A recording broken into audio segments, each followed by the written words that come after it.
What's up guys, welcome back to another video. In today's video I will be showing you guys how to install the brand new Dominion gas cap in bronze, baby. Now for those of you who've likely not seen my previous videos, because it's not like I'm a big YouTuber or anything, as the owner of a Harley Davidson Fat Bob 114 with those brass upswept pipes, I recently installed the Dominion bronze mirrors, bronze handlebar, and now the bronze gas cap.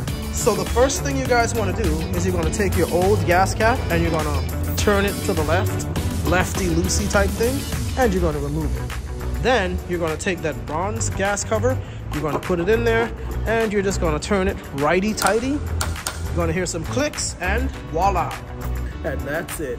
You are now motorcycle gas tank cover installation experts. Peace up, 2 wheels down.